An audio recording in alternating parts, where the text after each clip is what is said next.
لقاء متجدد في بسمة أمل. بالأمل نبدأ مشاهدينا وبالأمل تكون حلقتنا.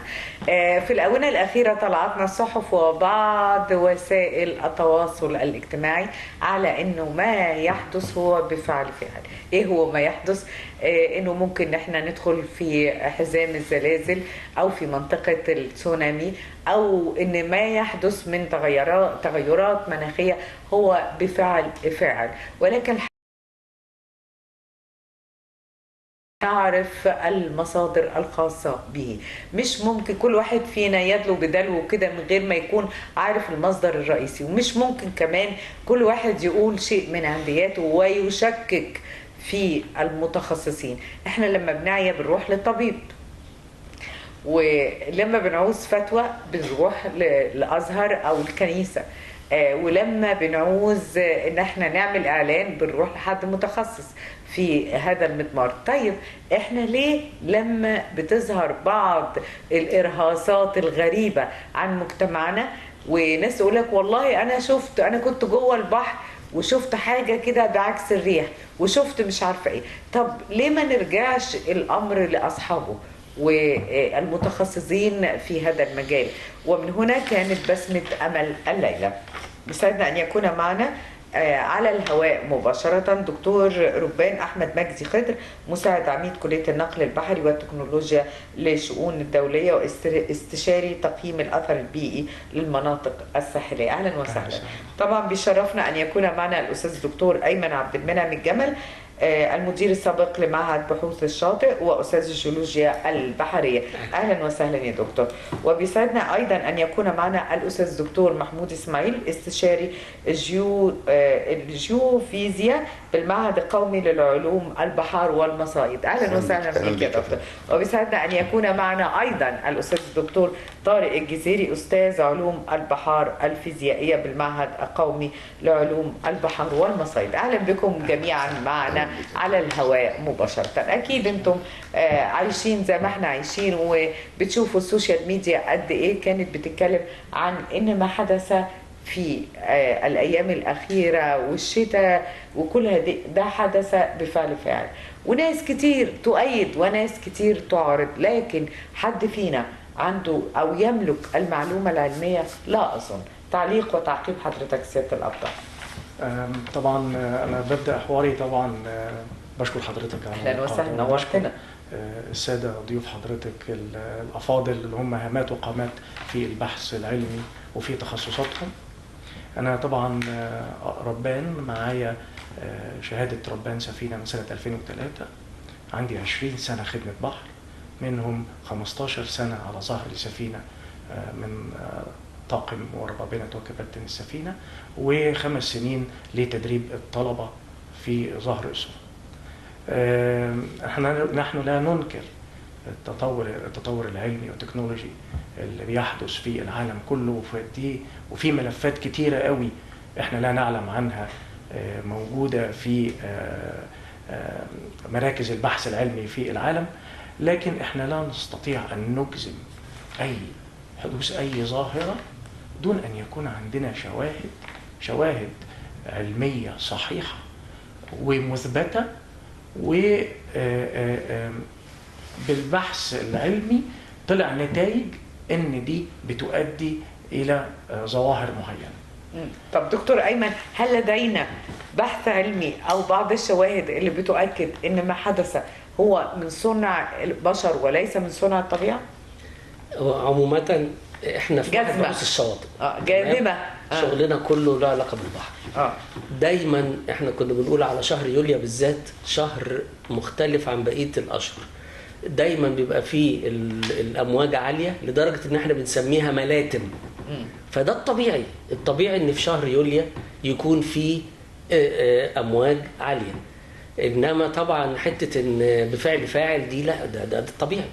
احنا في اسكندريه وعايشين في اسكندريه. طب حضرتك سمعت كثيرا اكيد على السوشيال ميديا واساتذه الحقيقه مش هنذكر اسمائهم قالوا ان ما يحدث مش طبيعي وانه بفعل فاعل. حضرتك بتقول لا مش بفعل فاعل، وانا بنتقل للدكتور محمود. حجتهم انهم بيقولوا انه عمرها ما حصلت، و انه تصنيع المطر اللي حدث من الممكن ان يكون سببا في اشياء كثيره. أنا برحب بالأول بإخواتي وزملائي اللي موجودين، وطبعا بيكم إن كنتم مستضيفيننا، ده شرف لينا. على دماغنا يا دكتور، وشرف كبير لنا. أنا بس عايز أقول برضو أنا لي من الخبرة زي ما دكتور أحمد اتكلم وقال إن الخبرة. أنا من سنة 83 وأنا في هذا المجال إلى الآن، ومجال فيلد أكتر منه مجال الأوفيس.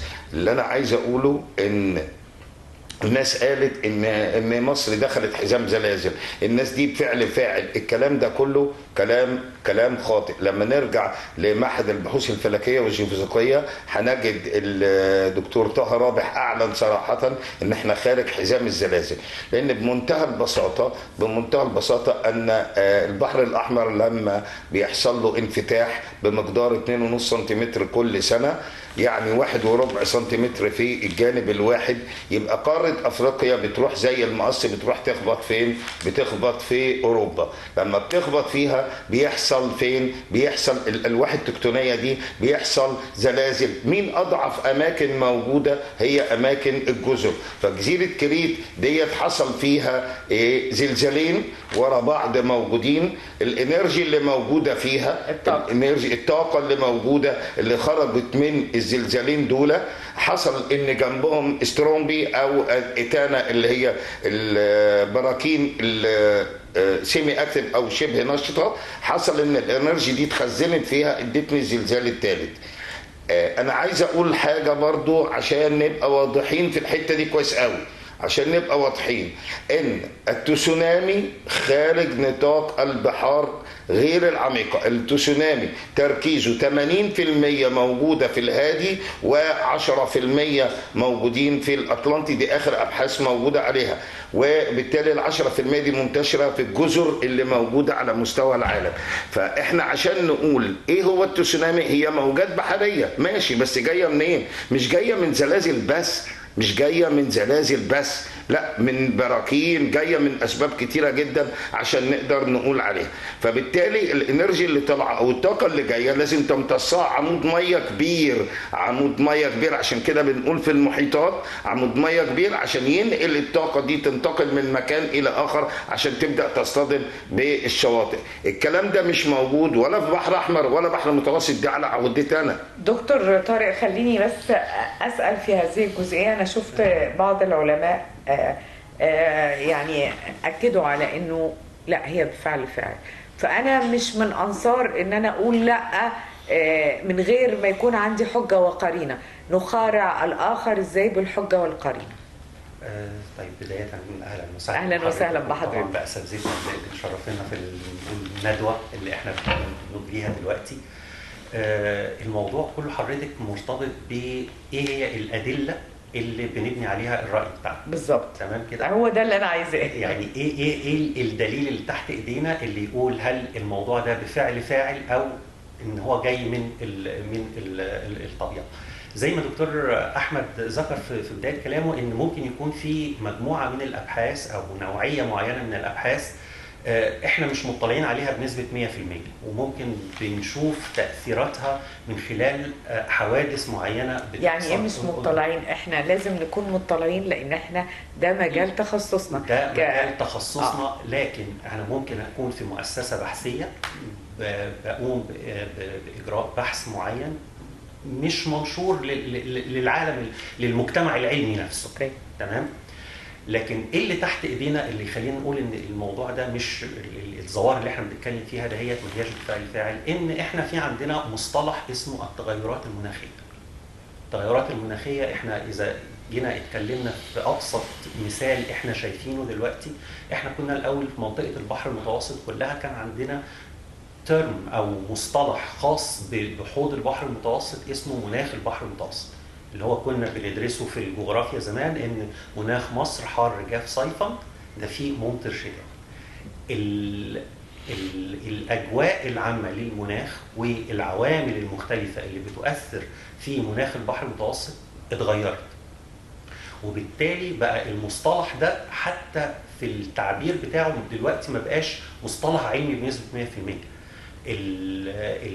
العوامل البشريه ليها تاثير في تغيير العوامل اللي بتاثر على المناخ عندي، وبالتالي كل العوامل اللي انا بقدر ان انا اقيسها في العوامل الجويه اللي هي بتشكل لي مناخ الارض، من درجه حراره، من كميه سحب، من نظام رياح، من نسب رطوبه نسبيه وهكذا، كل العوامل دي اتغيرت. طيب ايه هي العوامل اللي كده بشكل مباشر؟ هو العنصر البشري طبعا، العنصر البشري والتدخل البشري في اولها الردم البحر. يعني طبعا يعني انا الى الان اتذكر كلمه دكتور سيد شرف: البحر يغضب، البحر يغضب. وما حدث اخيرا هو غضب شديد جدا. بس ده ينقلني لسياده القبطان. حضرتك بتقول يعني ليك خلفيه 22 سنه في البحر. 22 سنه هذا رقم ليس بقليل. ما يحدث الان، هل رايت رؤى العين في السنوات السابقه؟ لا طبعا. انا في البحر، انا وظيفتي في البحر اني اوصل السفينه من مكان لمكان بامان. ايوه، بس حضرتك اكيد من مهامك الرئيسيه انك تعرف التغيرات الطبيعيه التي تحدث بحولك. تمام. انا عندي. فهل حضرتك رايت ذلك اللي احنا فيه اليومين دول؟ شفته قبل كده يا دكتور؟ طبعا شفت قبل كده وما استغربتش. شفت امواج عاتيه، واللي ابحر في اماكن زي مثلا بحر الشمال هيشوف امواج بارتفاعات جباره وقوه كبيره جدا، وسرعات رياح ما يشوفهاش في كل البحار والمحيطات في العالم.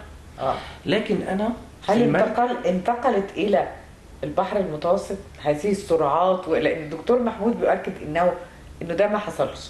لا، هو طبعا حضرتك البحر المتوسط زي ما قال الدكتور محمود هو بحر مغلق، ولكن اغلب مياه البحر المتوسط واغلب الظواهر اللي بتحدث جواه بتبقى متاثره طبعا بالمحيط الاطلنطي، وبتبقى متاثره بالتغيرات المناخيه اللي كان بيتكلم عليها دلوقتي الدكتور طارق، اللي ادت الى الجلوبال وورمنج، اللي ازدياد درجات الحراره اللي احنا دلوقتي بنشوف فيه ازدياد في درجات الحراره عن المتوسط المتعارف عليه في هذه الفتره. بس هو برضه يا دكتور لازم اما نتكلم عن تغيرات درجات الحراره لازم نتكلم عن العنصر البشري، لان احنا اللي عملنا كده. هو حضرتك متخيل كم التكييفات والانبعاثات التي تخرج منها وتؤثر بشكل سلبي بشكل غير طبيعي؟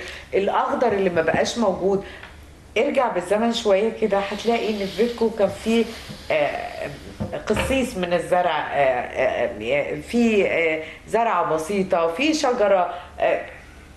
ده مش موجود دلوقتي. بالاضافه يعني للمصانع وتطور التكنولوجيا، التطور والانبعاثات اللي نشأت عن المصانع الجديدة طبعا دي زودت الاحتباس الحراري وزودت درجة حرارة الكرة الأرضية.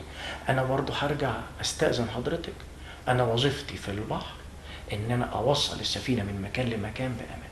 عندي أجهزة في السفينة أستطيع أني أستطلع بيها التغيرات في هذه المنطقة الوقتية، لكن لا تبحث عن ما هو أبعد من ذلك. بالإضافة إن أنا بخبرتي ممكن أتنبأ بحالة الطقس وليس المناخ في هذه المنطقة لمدة 12 أو لحد 36 سنة. لكن بستعين بأجهزة كثيرة على ظهر السفينة بتستقبل نشرات من المحطات الساحلية المربوطة مع بعضها البعض بشبكات، واللي بتتصل بأقمار صناعية وبنماذج رياضية تبعت لي تحذيرات في البحر بعواصف وأمواج ورياح عشان أختار أفضل خط سير لتأمين السفينة. لكن لا أستطيع أن أتنبأ بكارثة أثناء تواجدي في رحلتي في البحر. طيب أنا هنتقل للدكتور أيمن. هل في معهد علوم البحار يتنبأ بما مش يتنبأ عشان نتنبأ دي أنا ضدها، لكن عندنا بعض التنبؤات والحاجات دي ما هياش من الأنصار العلم يعني، لكن لو كلمتك علميا هل حضرتك تعرف وتحدد ماذا سوف يحدث بعد مثلا سنة في منطقة معينة من خلال العلم ومن خلال الورقة والقلم والأبحاث؟ أكيد. في حاجة اسمها نماذج رياضية بندخل فيها الأحداث والظواهر الطبيعية أو الظواهر البحرية القديمة وبحط المعادلات، بحط معادلات تربط لي الحاجات القديمه وبتتوقع لي ايه اللي هيحصل في الفتره اللي جايه. وده طبعا بتحصل عندنا في كذا حاجه. بس الحته اللي كنت عايز اقولها لحضرتك برضو موضوع التغير المناخي، انا يهمني اكتر البحر. بمعنى ايه؟ ان درجه حراره البحر نفسها زادت نتيجه التغير المناخي. طب ده هيأثر ازاي؟ في حاجه اسمها نسيم البر والبحر. نسيم البر والبحر لما يبقى الرمله سخنه، الهواء اللي فوقيه بيبقى سخن وجزيئاته بتبعد، بيعمل منخفض جوي. البحر قصاده بيبقى دافي شويه بس ابرد من الرمله، فبيبقى الهواء اللي فوقيه ابرد من الهواء اللي فوق الرمله، فبيتحرك الرياح. هنا بقى تيجي المشكله، لما يكون درجه حراره البحر المتوسط قدامنا الميه نفسها درجه حرارتها زادت نتيجه التغير المناخي، ومش تغير مناخي بس، نتيجه كميه الحروب اللي بتتم قريب مننا، دي بتدي يعني جرعه كبيره من الطاقه في نفس الاريا، في نفس المنطقه، خلت ميه البحر المتوسط درجه حرارته زادت، فبالتالي عمل منخفض جوي، فبيجذب الهواء الساقع اللي جاي من اوروبا. لان زي ما قال الدكتور ان البحر المتوسط ده شبه مغلق، لان كله جبال من فوق وجبال من تحت وجبال من الشرق، مفيش غير فتحات هو اللي بيجي منه، من عند بحر مرمره ومضيق البوسفور والدردنيل من فوق، او مضيق جبل طارق، او من عندنا من ناحيه قناه السويس، فكله بيجي من الساقع من فوق، فبيجي بيقابل بحر كله بخار ميه سخن، فبيبقى فعلا الموضوع اختلف عن زمان خالص. لدرجه احنا شفنا قبل كده دانيال عاصفه استوائيه، وعندنا شفنا الفتره اللي بقالها من شهرين دي اللي كانت مره واحده اسكندريه كأن سيل اتقلبت وعملت رياح رهيبه. اللي عمل الفرق ده الفرق ما بين درجات الحراره. طيب ده كلها حاجات جديده. طيب دكتور محمود، انا بس عايزه اسال، يعني انتوا كنتوا عارفين ده، والدكتور ايمن هو بيقول انه هو كان يتوقع من مساله فروق في درجات الحراره، وليه ما بيتخذش براي العلماء في من قبل ما يحدث هذه الكارثه؟ ليه؟ بص حضرتك، يعني في ناس أضيرت بشكل لا انا مع حضرتك ان في ناس باهم من ده كله. اعتقد ان الشعب المصري في حاله حاليا دلوقتي مضار نفسيا بسبب الاشاعات اللي موجوده، وانا باكد بقول اشاعات غير طبيعيه. حضرتك لو فتحت التليفون على مدار اليوم بالكامل كل واحد عمال يتكلم ويفتي. انا مش عايز اقول الاكسبريشن ده عشان ما حدش يقول، لكن كل واحد عمال بيتكلم لدرجه ان قالوا ان الزلازل من صنع الانسان. طب ماشي، انا هتكلم في حته الزلازل. انا هقول لا، ازاي من صنع الانسان؟ ما هو بعض الناس اللي قالت طبيعيه يا دكتور. ما هي دي ظواهر طبيعيه. ما انا شرحت لحضرتك ان هي الواح تكتونيه وبتخبط في بعضها. تمام. طب هل تعلمي ان بير الميه لما بيجي يتحفر او بير البترول ده بيحصل كولابس او هبوط للحبيبات مطرح ما انت بتفرغي الحبيبات دي، فبتهبط فبتديني زلزال بيسجل. بس هنا لازم احسب مقياس ريختر. مقياس ريختر ده لما اجي اتكلم عليه هقول ايه؟ هقول ان من 3.5 مش هيحس بيه الانسان غير الحساس للزلازل. اكتر من كده مش يعني عشان نكون صراحه في 5.5 يبدا الزلزال، يبدا ايه؟ يبقى فيه تدمير. طب انت بتتكلم على الحاجات اللي من صنع الانسان دي لا تتخطى 1 و2 ريختر. انا عايز اوضح حتتين بس عشان نبقى واقعيين للناس كلها. اللي هو في حاجه اسمها سيريان ارك سيستم ماشيه بحدود من اول هضبه السلوم لحد اخر اسكندريه، اللي هي الجزء العالي المواجه للبحر. تمام. فلما نيجي نتكلم على تدخل المياه المالحه على المياه العذبه او على الاسكندريه عشان تدوب الاساسات وتوقع الاساسات، طب اساسا الاساسات اللي بتقع دي بتقع في بيوت قديمه في المناطق العشوائيه اللي موجوده في الجزء الجنوبي من اسكندريه، مش في الجزء اللي على الساحل. او ندخل لبارامتر اخرى اللي هو الحديد والاسمنت اللي هم دخلوا في فترات كانوا مهمله. يبقى دلوقتي لما نيجي نتكلم على غرق اسكندريه او ان احنا مرتفعين عن سطح البحر تماما، لما نيجي نتكلم على ظاهره تداخل ميه البحر على الاماكن دي لا نبعد عنها، لان هي مش هي دي العامل اللي هتاثر. طيب بس في عامل مهم ولازم الدكتور طارق يتكلم طبعا فيه، تدخل العامل البشري في ردم البحر. تدخل العامل البشري هل يؤثر ولا لا يؤثر؟ طبعا طالما الانسان دخل طيب ايده ولما بيعملوه هل يرجعون اليكم كعلماء في التخصص ولا لا؟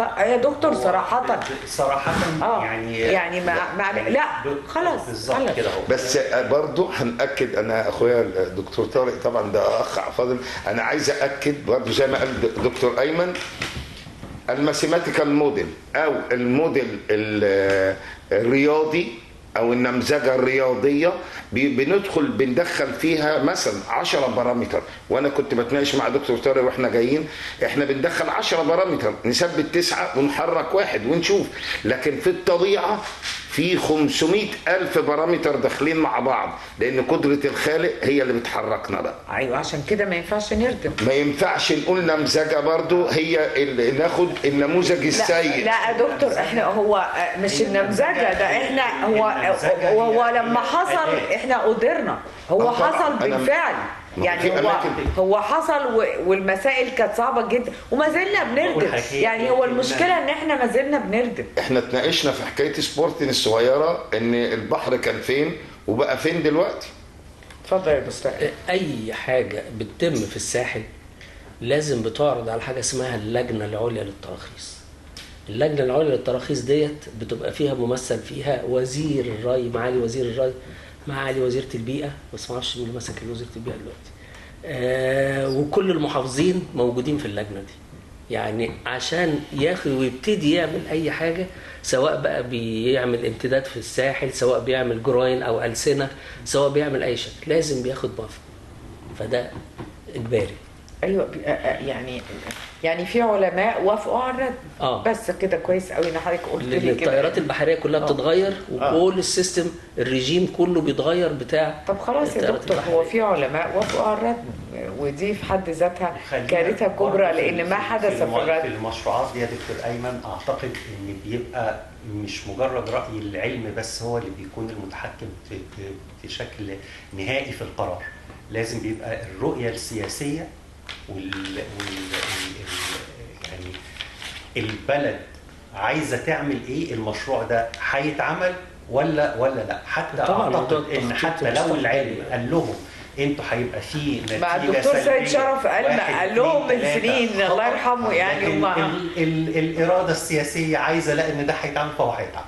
طيب متفقين. طيب ارد على حكايه الماثيماتيكال مودلز او النماذج الرياضيه. طبعا النماذج الرياضيه كتير، خلينا بس نسمع يا دكتور طارق. وبيتم الاستعانه بيها عن طريق تحسين المدخلات اللي بتخش او البيانات المدخله للموديل ده، عشان نلاقي ريزلتس منها تواكب ما يحدث في الواقع. نتائج تواكب ما يحدث في الواقع. بنحاول ان احنا نصل للنموذج الرياضي الامثل للتنبؤ بالمستقبل. فالنماذج دي طبعا كل الابحاث العلميه دلوقتي بتستخدم نماذج رياضيه.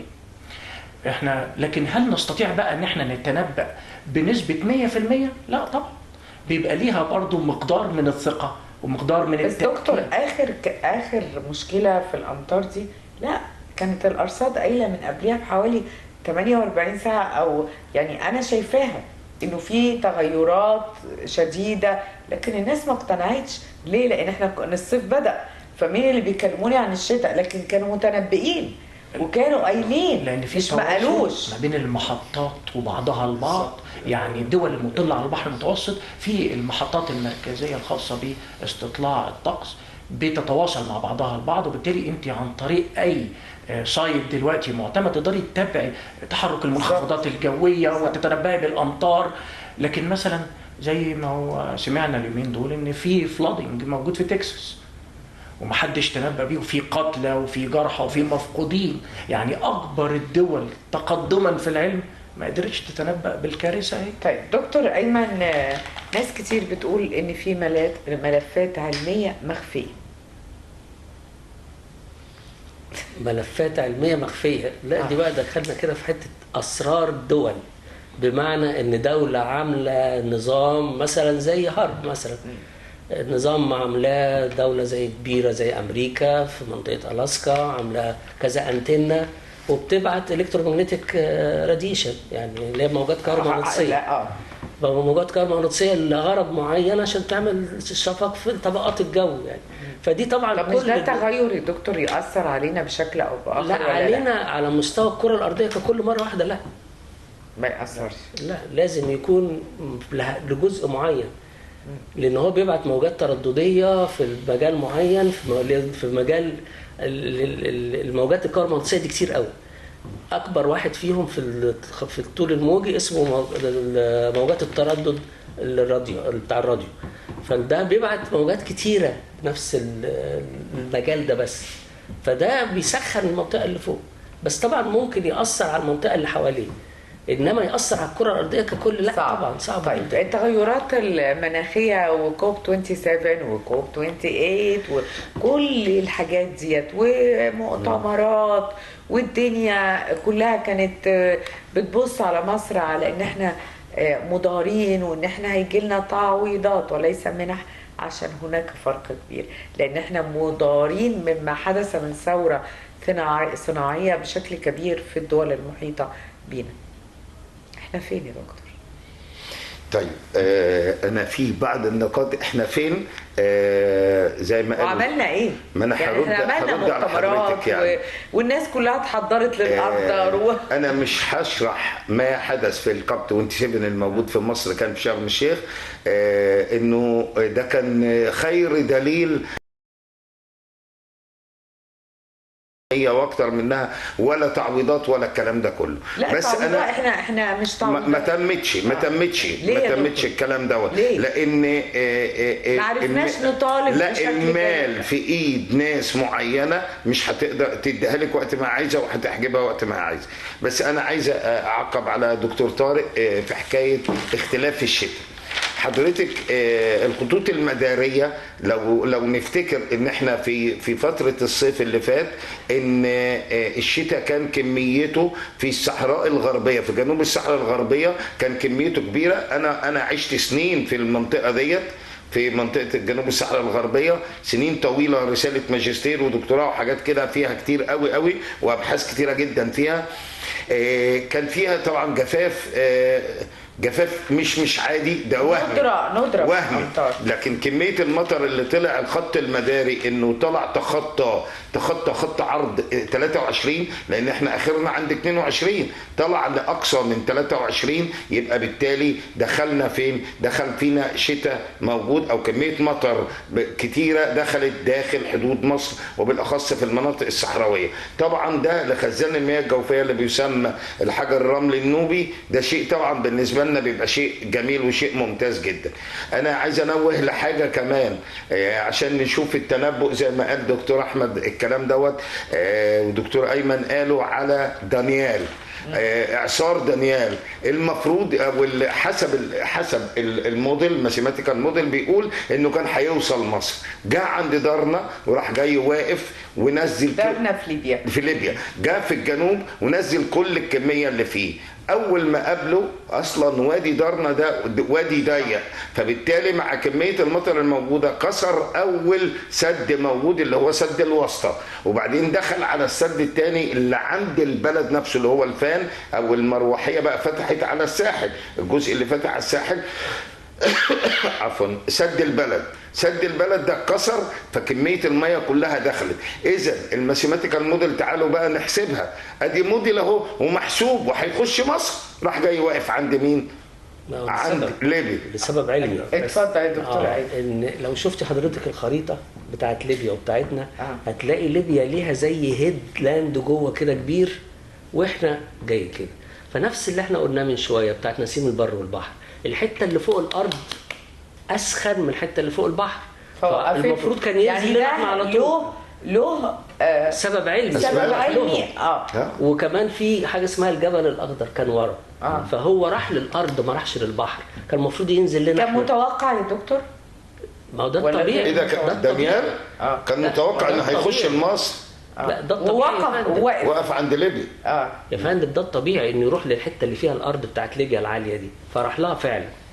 وقابل الجبل، راح منزل الشتاء الكتير بتاعه، جريت طبعا زي ما الدكتور محمود تفضل وقال ان كسر بقى سدين ورا بعض، وكانوا هم بانيين في مخر السيل، فطبعا كل البيوت دي كلها اتكسرت ساعتها.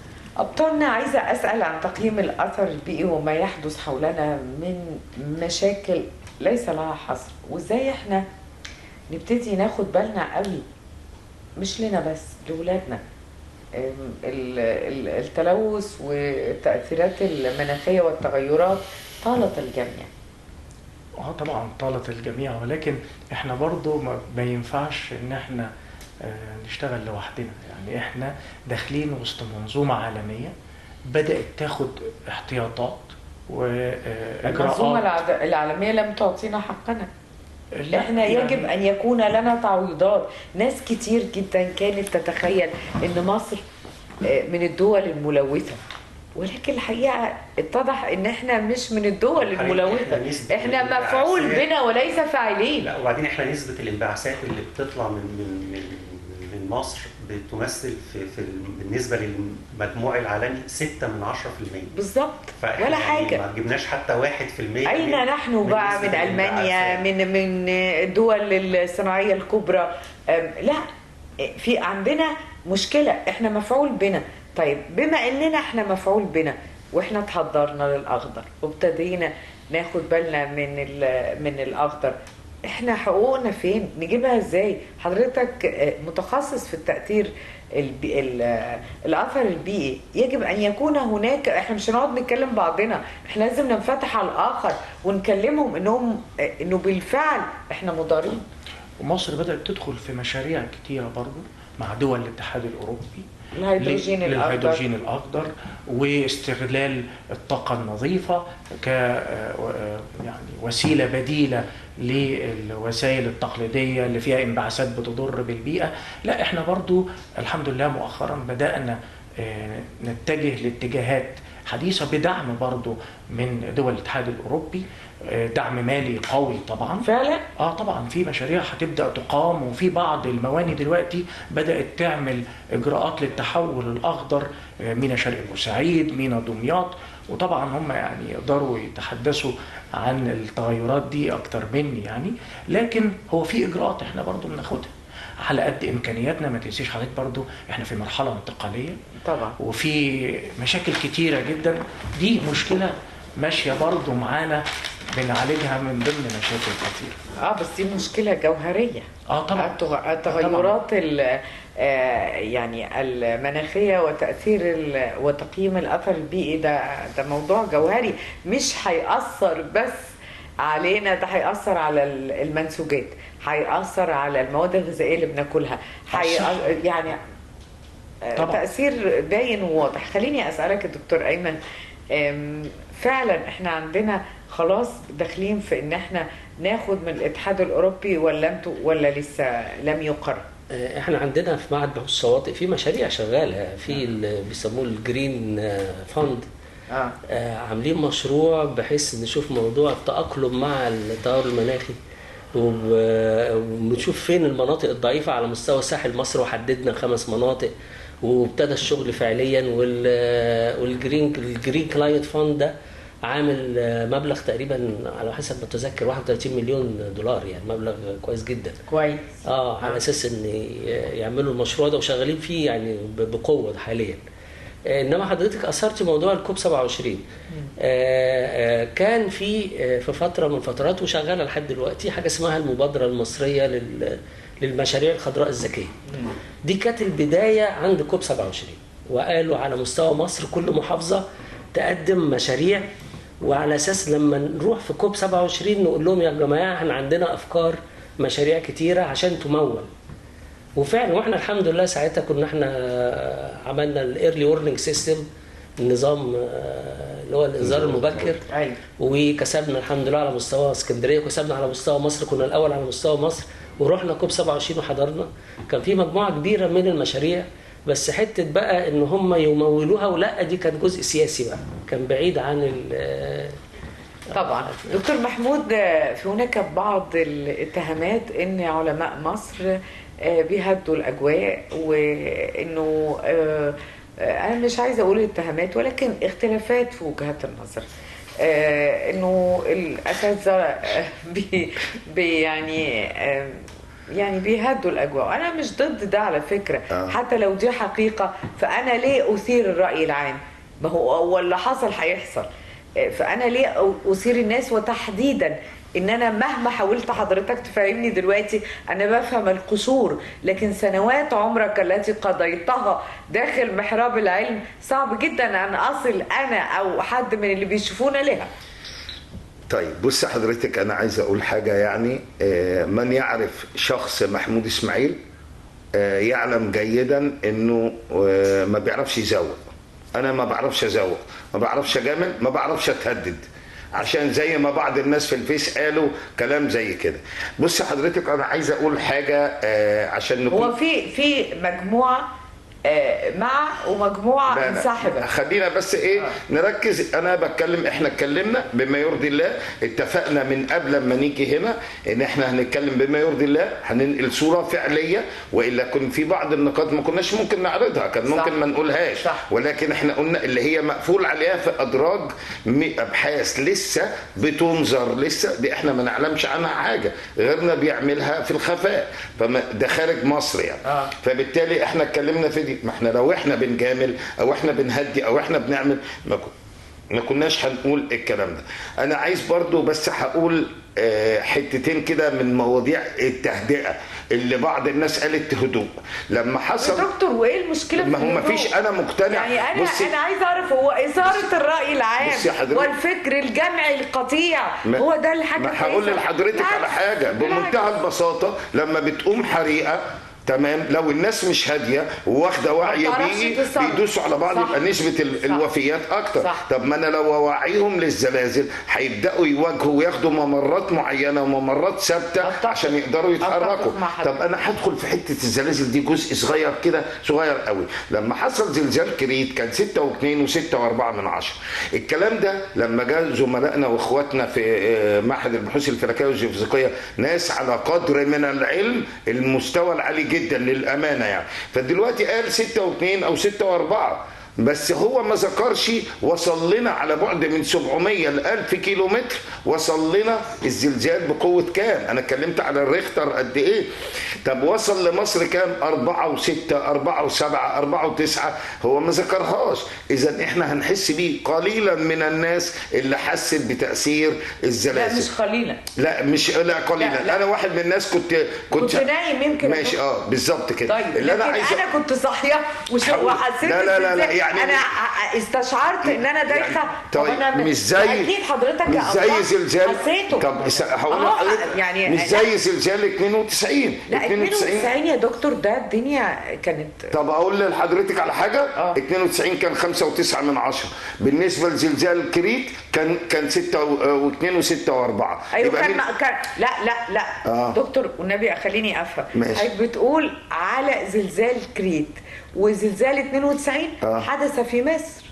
ايوه يعني ما كانش حاجه تبعات لزلزال خارجي. ما انا عايز اقول لحضرتك بقى، انا عايز اقول لحضرتك دائما وابدا الزلزال اولا هو من جبل قطراني 30 كيلو من القاهره في طريق الفيوم، وندخل 10 كيلو في اتجاه جبل قطراني اللي هو ده بيقال عليه الدورة الزلزالية بتاعته كل 100 سنة عشان نبقى واقعيين. الدورة الزلزالية بتاعت تركيا من 25 ل 30 سنة عشان نبقى واقعيين في الكلام. احنا بنقع في 26 27 الأيام دي، عشان كده تركيا بتبدأ يحصل فيها بعض من الزلازل.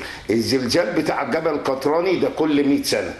أنا عايز أقول لحضرتك على حاجة. هل تعلمي أن زلزال اسكندرية كان أضعف من زلزال المنصورة والزقازيق؟ دكتور طارق هل شعرت بالزلزال ولا لا؟ اصل مش معقول الناس كلها دكتور. لا انا بتكلم يعني زلزال 92 كان عالي جدا. انا كنت صاحيه. انا ما شعرتش بالزلزال يمكن لان انا كنت نايم لكن انا كنت صاحيه. انا ما انكرتش. عارف يا دكتور انا استشعرت ايه؟ إن انا فضلت ابص للنجفه وانا دايخه. هو النجفه بتاعت انا ما انكرتش ان حسيتي بيه حضرتك.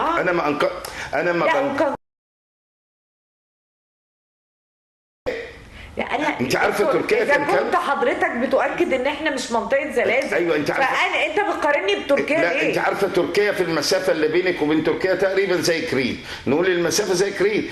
تركيا كان كام؟ 7.4، ده 6.2، ده 7.4 ريختر، يعني معنى كده ان قوته 10 مرات قد بتاع كريت. طيب خليني اسال حضرتك بس دكتور طارق في هذه الجزئيه تحديدا.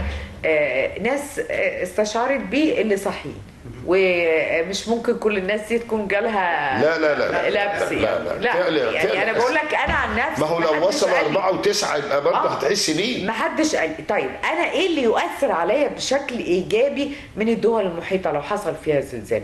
لان احنا بنقول تبعيات الزلزال ما حدث في الاسكندريه بعد يوم او 2 استشعرناه في محافظات اخرى. لا استشعار ايجابي من حدوث الزلزال حضرتك بتقولي. يعني ايه استشعار ايجابي؟ حصل استشعروا نفس الهزه الارضيه بعديها بيوم او 2. هي 3 زلازل ورا بعض حضرتك، دول 3 زلازل مش واحد، 3 دول 3 جم 3 ورا بعض في يومين. متوقعين ولا لا؟ لا لا لا لا هو بص حضرتك محدش يعني في حدود عين. مين اولى يتوقع حضرتك؟ مين اولى يتوقع حضرتك؟ محدش يتوقع يا دكتوره بعد اذنك، مين اولى يتوقع؟ دول العالم ولا اليابان اللي بيحصل عندها 20 زلزال في اليوم؟ تمام، هم ما توقعوش لحد دلوقتي الا في فيو سكند بس لكن ما يقدروش. طالما ربنا اقسم بحاجه صح. يبقى حدث جلل صح. ربنا اقسم بايه؟ بزلزال. اذا زلزلت الارض زلزالها حدث جلل، ما نقدرش نقول. هم حطوا بعض الاجهزه في القاع في القاعان بتاع القاعان عشان يحاولوا يشوفوا هل فيها تاثير، ما جابتش نتيجه خالص، ما جابتش نتيجه عشان نتنبأ بالزلزال. الحاجه الوحيده اللي بتتنبأ بالزلزال عشان نبقى واضحين، ودي معروفه من زمان، هي دابه الارض. دابة الأرض طبعا بتبدأ لأنها صح. ليه دابة الأرض؟ لأنها بتحس بالشورت ويف، الموجات القصيرة، هي بتوصل لحضرتك بتشوفي اللونج ويف والمودريت ويف، لكن الشورت ويف هو اللي بيحس بيها الحيوانات بس. هو حصل يا دكتور إنه في الزلزال الأخير الكلب ابتدى ينبح كثيرا، يعني لدرجه ان انا تخيلت ان الباب مقفول، انه مش عارف، بس ده تصديقا للدكتور محمود اللي بيقولوا ان دابه الارض تستشعر هذه المساله وبشكل كبير. احكي لي يا دكتور، انت مثلا كنت في رحله وانت قبطان سفينه وحدث هذا الزلزال، ولا الحمد لله ربنا ما عرضكش لهذه المساله؟ برضو انا حابب اقول لحضرتك التسونامي ده يعني هي موجات زلزاليه نتيجة لهزة أرضية في قاع البحر. أيوة. الطاقة بتطلع من الهزة الأرضية دي وبتنتشر في شكل دائري، ما بنشعرش بيها وإحنا في عمق البحر أو في المنطقة العميقة. لا نشعر بالتسونامي دي إلا عندما تقترب الأمواج من المنطقة الساحلية. هنا بقى هتقل سرعة الأمواج تحت تأثير القرب من الشاطئ وقاع البحر، ولما تقل سرعتها يقل الطول الموجي وتزيد الطاقة بتاعتها لأعلى، وده اللي بياخد قمة الموجة لأعلى لحد ما تصل لارتفاع يتناسب مع مقدار الطاقة المخزنة فيها. التسونامي هي موجات لا نشعر بها إلا في الأماكن الضحلة، ممكن تحدث في عمق البحار أو المحيطات، لكن المركب وهي طول ما هي في المنطقة العميقة لن تشعر بها هذه. هتبقى في موجة كبيرة، لكن هي موجة المركب بتتحرك فيها عادي زي بقية الأمواج. مش عارفة أبطان، كل ما أحس شعوري في إنك أنت تواجه وتجابه هذه الأمواج أنا ببقى منزعجة. كل يعني الأباطين حضرتك اللي اشتغلوا في البحر فترة طويلة شافوا كل أنواع البحار، وشافوا رياح عاتية تصل إلى أكثر من 60 عقدة، يعني 60 ميل في الساعة. وبنعتمد في البحر على التنبؤات دي مش شرط تبقى بدرجة صحيحة 100%، ثقة 100%، لكن بنستعين بها في تحديد مثلا مسار الإعصار، وبالتالي لما أعرف مسار الإعصار أعرف أخد خط السير اللي يجنبني الدخول في هذا الإعصار. مهنة صعبة برضه يا دكتور، يعني مهنة من المهن الصعبة، وبتجيب أمراض مهنة، ويعني والقبطان لازم يتخذ قرار لأنه هو المسؤول الأول والأخير. ولا الموضوع صعب، موضوع إنه إضافة بقى إن أنت تعيش في البحر. طبعا دي لوحدها قصة مش قصص يعني. ربنا يعطيك الصحة والعافية. 22 سنة دول مش حاجة ليست بقليلة. أنا بحس إنه وإحنا كده قاعدين نستمتع بس بالبحر والموجة تعلى أنت بتتوتر يا دكتور. يعني لو أي إنسان عادي بيشوف الأمواج دي الموضوع بيوتره. أنا فما بالك إنك عايشه.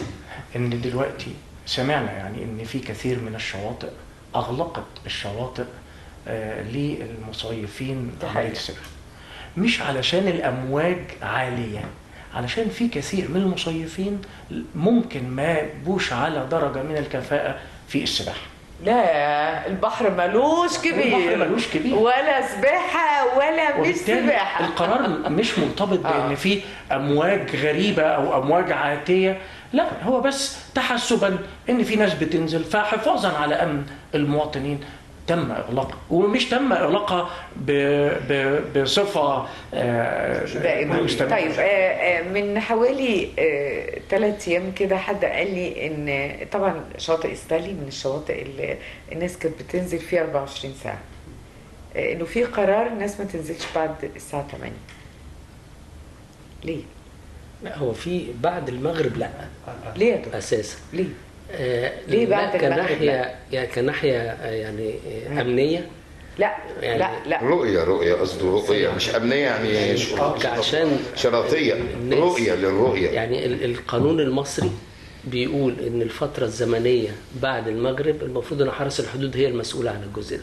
أيوة. انما في شواطئ مثلا مدينه زي اسكندريه اللي فيها ناس كتير وجايين مصيفين 24 ساعه الناس قاعده على البحر بس فيها خطوره انها تنزل.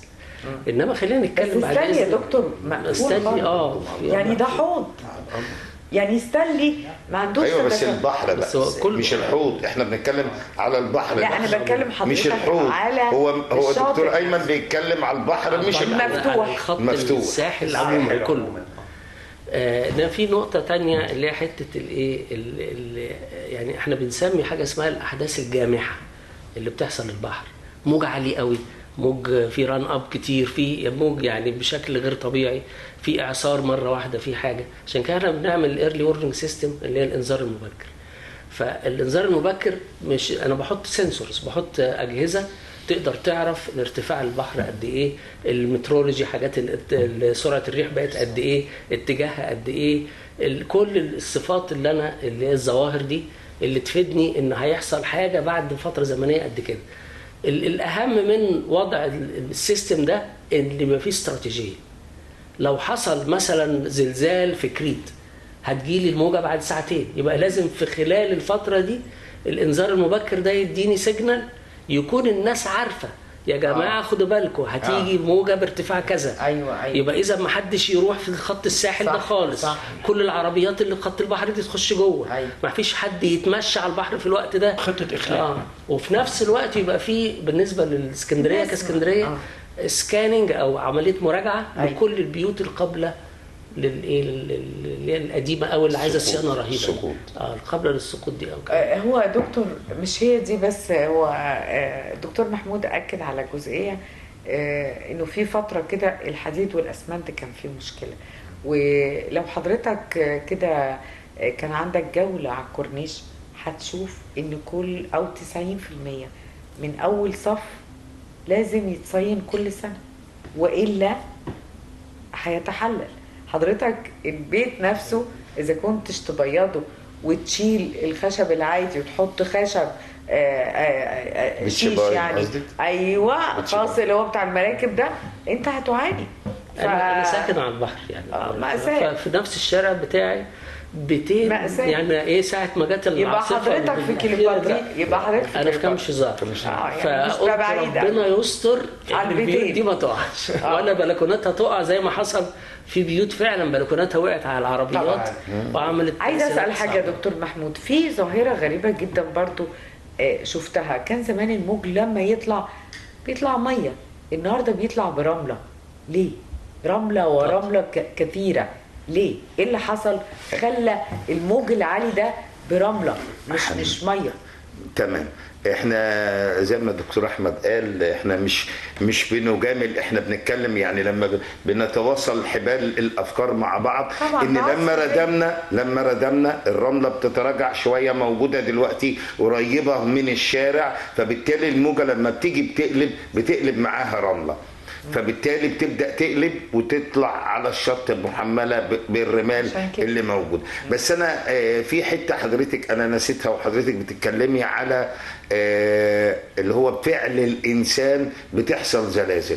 انا عايز اقول لحضرتك الحاجه الوحيده التي تمت عن طريق العلم اللي يقول انها بفعل الانسان هي البحيرات الصناعيه الكبرى، زي بحيرة الصين، زي بحيرة ناصر.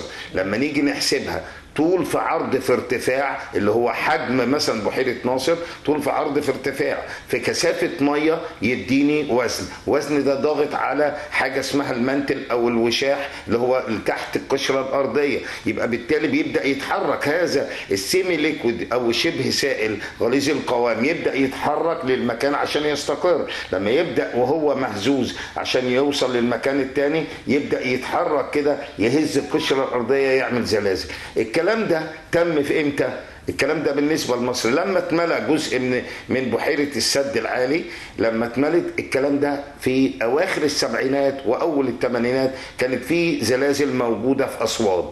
إذا بحيرة ناصر ردت فين؟ في أسوان، ما كانتش في البحيرة نفسها الزلزال. فأنا عايز أقول حاجة، لعب الإنسان بس في الحاجات الكبرى وليست في الحاجات الصغرى. مش واحد مثلا بيحفر بير مية هتبقى، ولا بيحفر بير بترول هتحصل معاه الكلام ده. دكتور طارق، خليني أكلمك عن الأحجار الأسمنتية اللي بقينا كلنا نشوفها على كورنيش اسكندرية، وبيقول لك ديت مصدات أمواج، وإن ديت بتكسر شوية من حدة الموجة علشان ما يحصل لناش أي ضرر. أنا بشوفها بتتآكل يا دكتور، أنا بشوفها بتروح وبتنزل، يعني ما هياش مصدات أمواج بالشكل لا، هي الكتل الخرسانية دي حضرتك بتبقى يعني ليها من الناحية الهندسية بيكون ليها الحسابات الخاصة بيها علشان يحدد الأبعاد بتاع البلوكات اللي بتنزل، وحتى توزيعة البلوكس دهيت بيبقى ليها التخطيط من الناحية الهندسية، بيبقى ليها بيشوف الموجة هتبقى جاية من أنهي اتجاه، نسبة الانكسار بتاعها هتبقى قد إيه، بحيث يعمل توزيع البلوكات دهيت بشكل هندسي سليم عشان يحقق الغرض منها وهو حماية خط الشاطئ. فحته التآكل دهيت ليها وزن كمان، ليها وزن طبعا، يعني ديت بتساعد على كسر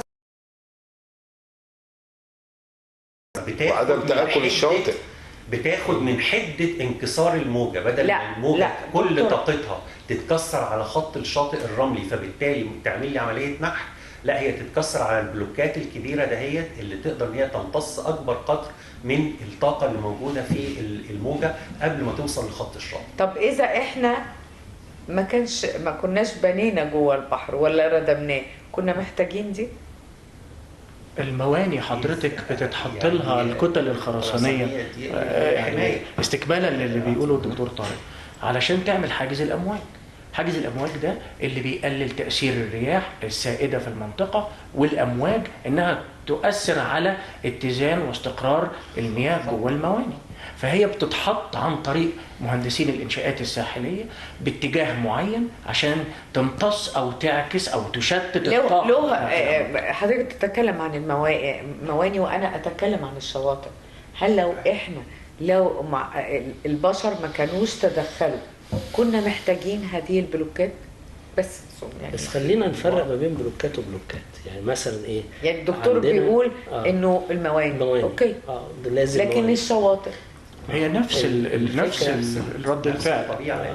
الفكره حضرتك ان مثلا في منطقه الشواطئ، لا دكتور ايمن، ما كانش عندنا بلوكات وما كانش عندنا امواج عاتيه كده، ما كانش فيه تغير مناخ بالظبط، ما كانش فيه كمان تغير مناخ عشان برضه نحطها اوبشن. حضرتك طبيعي ان هو بيتاثر بالعمليات الطبيعيه او العمليات الديناميكيه الطبيعيه اللي موجوده في البيئه البحريه، سواء كنا عملنا انشاءات في خط الشاطئ او ما عملناش، الخط الطبيعي نفسه كان هيتاثر بالطبيعه البحريه.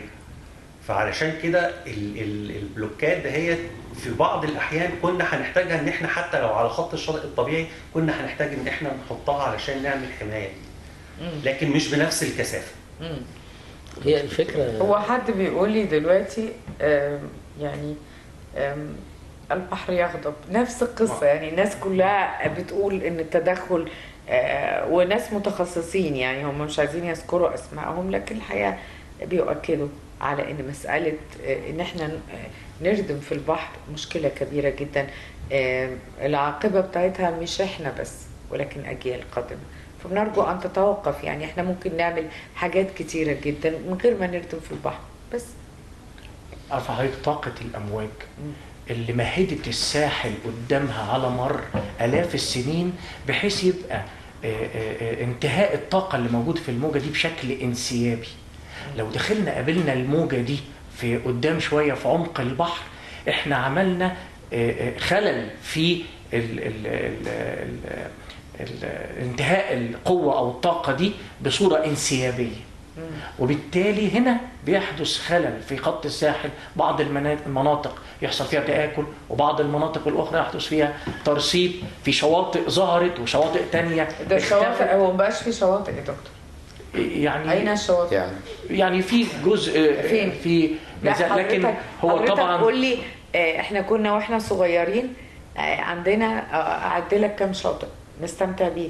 كليوباترا، الإبراهيمية، من سيدي جابر لحد الشاطبي، الرملة في أي وهو الأصل في الموضوع إن أنا بروح أستمتع بالجو، مش مسألة ما بقاش في شواطئ خلاص. أنا عايز بس أقول ملحوظة، يمكن دكتور أيمن كنا بنتحاور أنا وهو امبارح. أنا عايز أقول يا ريت ده مهمة اللي إحنا جايين مخصوص عشان كده. يا ريت الدولة تضع ايديها شوية على الفيس، يا دكتور ايمن ممكن حضرتك تحدث في الحتة دي، ان احنا يكون في رابط للناس اللي عمالة تهرج بالشكل ده. فانا هسيب الحديث لدكتور ايمن بقى. هو اصل السوشيال ميديا بقى يعني لا لازم يبقى ليها حاكم ورابط. ازاي؟ لا بص يا دكتور، بما انه اولا القضايا الاقتصاديه، المحكمه الاقتصاديه بتاخد اقول لك ايه، اشياء قاطعه وبيوصل لسنه وسنتين سجن. بما ان حضرتك ما اشتكتش فمش صارت بلبله في الشارع المصري بوضع غير طبيعي. مش هيعملوا حاجه الا اذا حد اشتكى، صح يا دكتور ايمن؟ اكيد. مثلا في لسه كنت سامع واحد بيتكلم برضه في الفيس، بيقول انا شايف المنظر حواليه شتاء عادي جدا، الشارع مبلول والهواء محرك الشجر تحرك بسيط كده، وعمال بيشتكي يا اخوانا ده في سيول، ما حدش ينزل من بيته. سيول في احدى المدن اللي هي بتاعت الدلتا بتاعتنا، ما حدش ينزل من بيته، دي سيول، شايفين الشجر بيتحرك ازاي. انا قلت ايه ده، ازاي يعني، ازاي سايبينه اساسا يقول الكلام ده، وازاي من حقه انه يخلي الناس ويخوفهم انهم ما ينزلوش من بيتهم. هو مش عارف يعني ايه سيول، يعني على ما اظن يعني التعريف نفسه يعني لما ناس تقول ان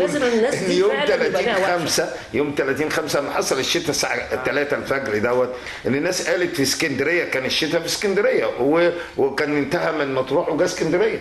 بعض الناس قالت ايه ده يوم القيامه، يعني يوم القيامه هيكون في اسكندريه بس؟ لا مش كده وبس يا دكتور، يعني يوم القيامه هيبقى شتاء. ما انا بتكلم في برضه انا ملحوظه اخيره، وانا هسكت عشان اخواتنا يعني. هو ليه التعمد، حضرتك عماله تشيري وعماله تتكلمي، ليه التعمد على مصر تحديدا وكوتشن مارك كتيرة جدا؟ احنا 21 دولة على البحر المتوسط، اشمعنى مصر؟ لانها مصر.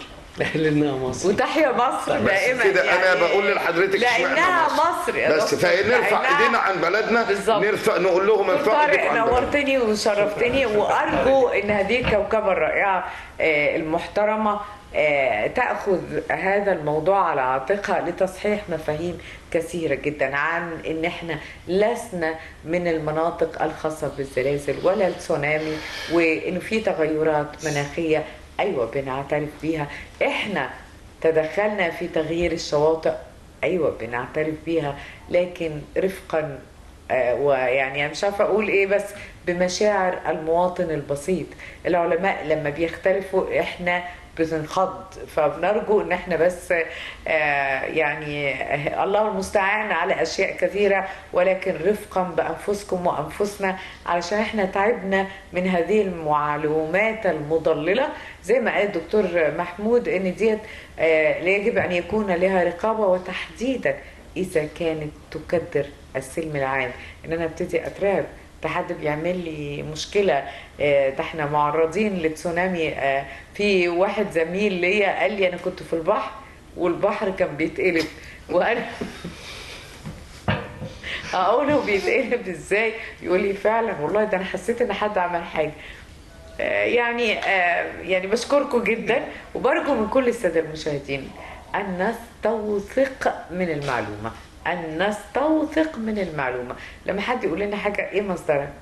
إذا كان مصدره ضعيف فعلينا إن إحنا لا نلتفت له أبدا. دكتور أحمد نورتني، دكتور أيمن نورتني، دكتور محمود ساعدنا بحماسك الشديد. شكرا لحضرتك. زهقت من الكلام اللي على الفيس بصراحة. أنت نورتنا دكتور طارق، دائما نسعد بوجودك معنا، كوكبة محترمة جدا، وشرفت أن أكون بصحبتكم في بسمة أمل. تحياتي. شرفنا بحضرتك. شكرا. ومن هنا لكم كل التحية، وبسمة أمل جديدة بنقول ما تخافوش، دايما مصر محروسة بشكل كبير جدا، لكن كمان رأي العلم والعلماء وإعمال العقل. أفلا تتدبرون؟ أفلا تعلمون؟ ربنا قال كثيرا إعمال العقل. لما حد يقول لنا كده لازم نرجع ونشوف إيه. تحياتي مشاهدين.